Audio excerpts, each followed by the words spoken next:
শীতকালে একটি প্রশ্ন আমাদের কাছে খুব বেশি আসে, সেটি হলো মোজার উপর মাসাহ প্রসঙ্গে। মোজার উপর মাসাহ করা এটি কি শীতের জন্য নির্দিষ্ট নাকি সারা বছর মাসাহ করা যাবে?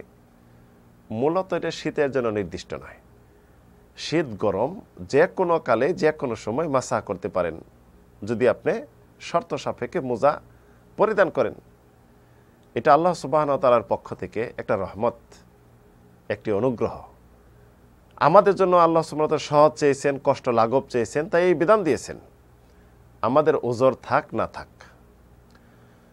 মুগিরা ইবনে শুবার হাদিস, যে হাদিস ইমাম বুখারী মুসলিম বর্ণনা করছেন। মুগিরা ইবনে শুবা বলেন, কুনতু মা নবী সাল্লাল্লাহু আলাইহি ওয়াসাল্লাম, আমি রাসূলের সাথে ছিলাম।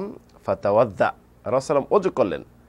ওয়া আহওয়াইতু লি আনজিয়া খুফাই, আমি অগ্রসর হইলাম রাসূলের পায়ের মোজাটি খুলে দেওয়ার জন্য, যে রাসূল ওযু শেষ যেটা কাজ পা ধোয়া, পা ধুবেন। রাসূল কি বললেন? দা হুমা ফা ইন্নী আদখালতুহুমা তাহিরাতাইন, ছেড়ে দাও, খুলবে না, আমি এই মোজা পবিত্র অবস্থায় পরিধান করছি। ফা মাসা আলাইহিমা, রাসূল মোজার উপর মাসা করলেন। সাফর ইবনে আসরের হাদিস, যে হাদিসটি ইমাম তিরমিজি বর্ণনা করেছেন, তিনি বলেন, কানা নবী সাল্লাম ইয়ামুরুনা ইযা কুন্না সাফারান আল্লা নানজিয়া খিফাফানা সালাসা ইয়ামিন ওয়া লায়ালিহিন্না।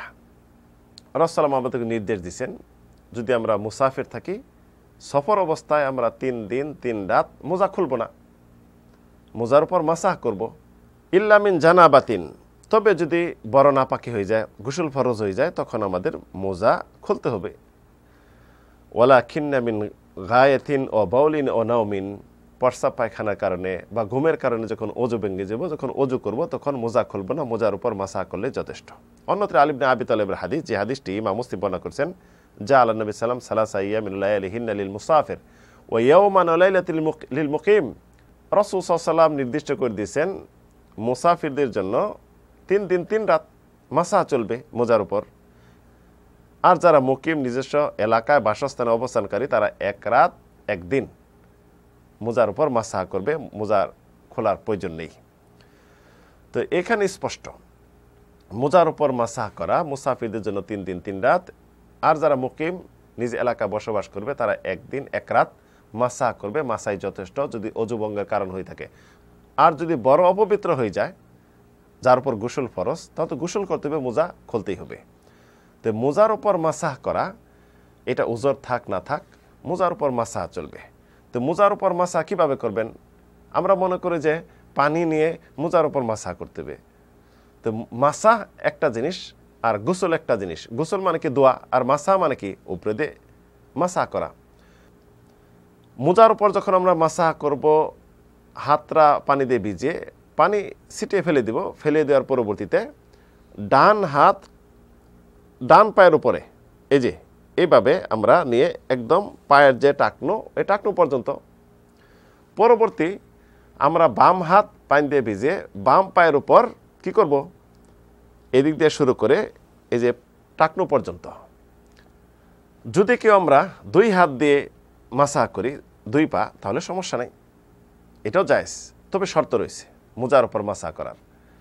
মোজার উপর মাসাহ করার শর্ত হলো, পুরুষ হোক নারী হোক একই শর্ত।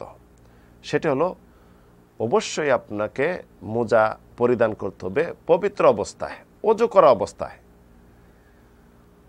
আর দ্বিতীয় শর্ত হলো, মোজা যেটা পরিধান করছেন এটা অবশ্যই পবিত্র হতে হবে, অপবিত্র মোজা তো মাসাহ চলবে না। তৃতীয় শর্ত হলো, যে মোজাটি আপনি পরিধান করবেন সেটি যেন টাকনো পর্যন্ত ঢাকা থাকে, পা ঢাকা থাকে। সিরা ফাটা যদি বেশি থাকে, পা দেখা যাচ্ছে, টাকনো বের হয়ে গেছে, তখন মাসাহ চলবে না। চতুর্থ শর্ত হলো, নির্দিষ্ট মেয়াদ ঠিক রাখতে হবে আপনার। মুসাফির হলো 3 দিন 3 রাত, আর যদি নিজ এলাকায় বসবাসকারী হন 1 দিন 1 রাত। কখন থেকে মাসাহ শুরু করবেন? মাসাহ শুরু করবেন যখন আপনি মোজা পরিধান করলেন পবিত্র অবস্থায়। পরবর্তীতে যখন আপনার ওযু ভঙ্গর কোনো কারণ হয়ে গেল, ওযু যখন করবেন তখন মাসাহ করলেন। তো ওযু যখন করলেন, মাসাহ করলেন প্রথমবার, ওই থেকে শুরু করে 24 ঘন্টা মুকিমদের জন্য, আর মুসাফিরদের জন্য 3 দিন 3 রাত, এটা হিসাব শুরু। তো এই হলো মোজার উপর মাসাহ করা। এটা শীত হোক, শীত ছাড়া হোক, উজর থাক না থাক, একজন মুসলিম শর্ত সাপেক্ষে যখন মোজা পরিধান করবে তখন মাসা করতে পারবে